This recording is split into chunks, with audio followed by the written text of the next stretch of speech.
parking spot. Oh, your parking spot. Packaged like absolute crap. The boxes were falling apart, even though I picked it up from the local store. I don't know how this stuff made it from China all the way to here. They test the limits of how poorly they can package things. The way it's welded on crooked. I can tell it's not completely straight to where it should be. New tool time. We've got a 2-ton engine crane, cherry picker, engine hoist, whatever you want to call it, from Harbor Freight.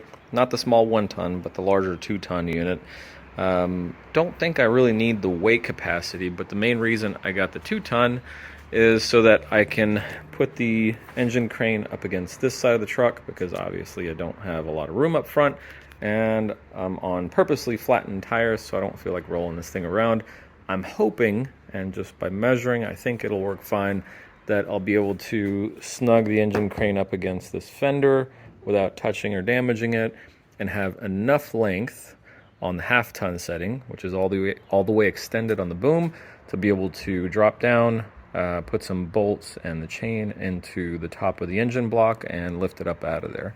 So first thing I'm going to do is get it assembled. And for any of you guys that are working on a Land Cruiser or really any type of SUV where you might want to do the same thing, might be worth watching this video to see if it works the way I'm intending, or if I just fall flat on my face and have to move the truck so that I can do it from the front. We'll see.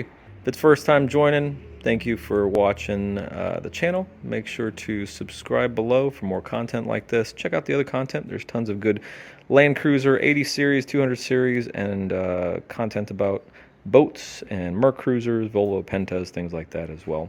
Don't mind my messy garage. Sorry, haven't had time to clean up. Let's get started assembling this thing. Aiden, what is this thing? My parking spot. Is what? My parking spot. Oh, your parking spot. All right. Well, ladies and gentlemen, here it is unpackaged. You've got the hydraulic ram, handles. You've got some of the pins that hold the legs in place. Hardware, more hardware, bunch of wheels and casters. And here's the arms. As with everything from Harbor Freight and a lot of this Chinese stuff, packaged like absolute crap. The boxes were falling apart, even though I picked it up from the local store. I don't know how this stuff made it from China all the way to here and still didn't completely fall apart. I guess, they test the limits of how poorly they can package things. Absolute garbage. But seems like everything's here. So I'm going to get started assembling it. Won't bore you with the process. I'm sure you can read instructions to assemble something this simple. I'm going to put it together and let's see how it looks. It's all assembled.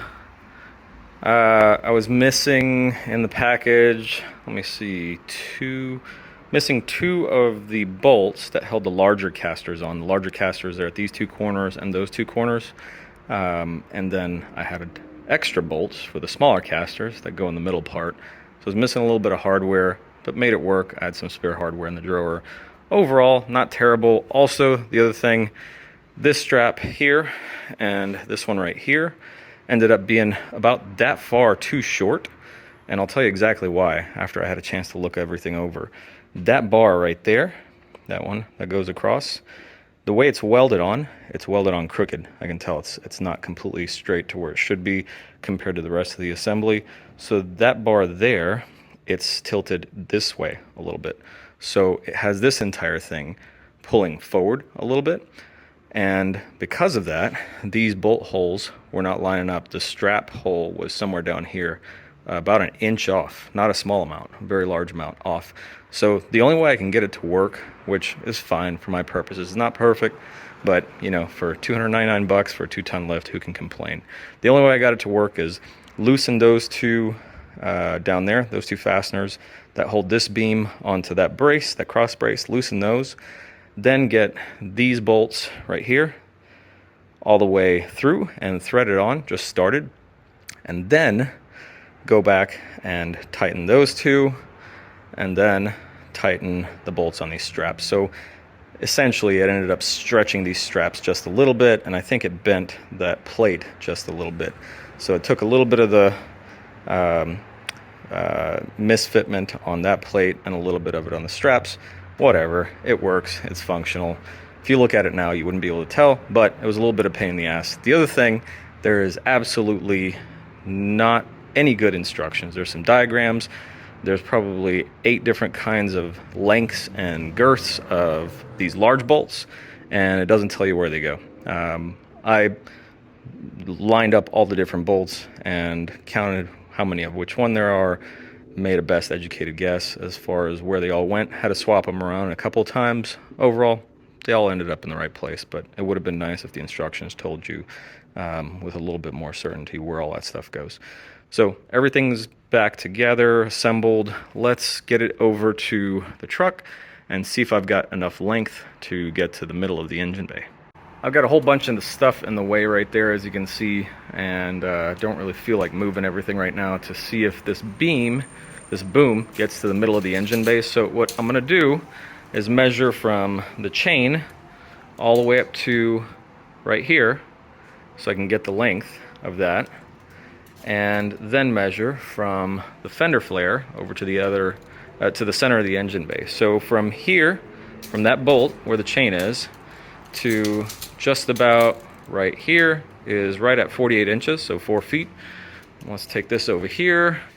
All right, we got 4 feet, maybe a couple inches outside of the fender flare, and if you can see, that is past the middle of the engine bay. It's actually on top of, like, I'd say where the motor mount is, over on that side of the motor, so it goes well past the engine block. So that'll work out. I also want to make sure I have enough height. So let's, from the ground up to here, I'm right at about 4 feet again. So let's see what kind of height we have here. 4 feet would put us, let's see, 4 feet would put us right there. And the boom is down right now. So as soon as that comes up, we'll be above 4 feet. So we're good there as well. That's all really good news. So I think this will work out well. Again, excuse all of this mess. I got to clean all this garage up. I'm going to get this situated over there, and as you can see, these aren't far enough apart, the legs, to go around that tire. So what I'm going to have to do is put a jack underneath this end of the solid axle and jack up on the axle itself to take the weight off the wheel, unbolt the wheel, take it out, and that way I've got plenty of clearance just to shove these 2 legs right underneath the truck without any sort of obstacle there, like the wheel and the tire. And that'll give me plenty of clearance to get to the engine, get it bolted up, and pull it out of there. Anyway, if you're running into any sort of work on a big old SUV and you don't have room to pull the engine out of the front, you don't feel like messing with all this stuff, this might be a good method for you. I think this is going to work out well for me. I've got to take this hood off, put it on top of the roof rack, and then come in here and work on getting some chains hooked up, then take out the last, I think, 4 bolts that are holding the engine block to the bell housing of the transmission. That engine mount's already loose. I've got to loosen up this engine mount, and then it's time to pull it out. Hope you enjoyed this video. As always, I love you guys, and see you next time. And for you guys that have been following along with the restoration of this 97 triple lock Toyota Land Cruiser, yes, this does mean I'm taking the short block out. No, I haven't found anything wrong with it, but it's really dirty in there, and it's going to be a lot easier for me to get that engine bay much cleaner, get the short block much cleaner if the whole thing is out of there. I'm going to leave the transmission in there. No reason to pull that out at this point, but the short block I am going to be removing to get that cleaned down as well as possible, put a fresh coat of paint on it, get the bell housing of the transmission pressure wash clean, get the interior of the engine bay cleaned up best I can, and then that way when everything goes back in, it's as clean as it possibly can be without stripping this entire thing apart. So yes, I am taking the engine block out. More work, I know. I probably should have stopped with the cylinder head, but this build's getting a little out of control with the turbo and everything else that's going on. So we'll just keep going and see where we get. I'll see you next time.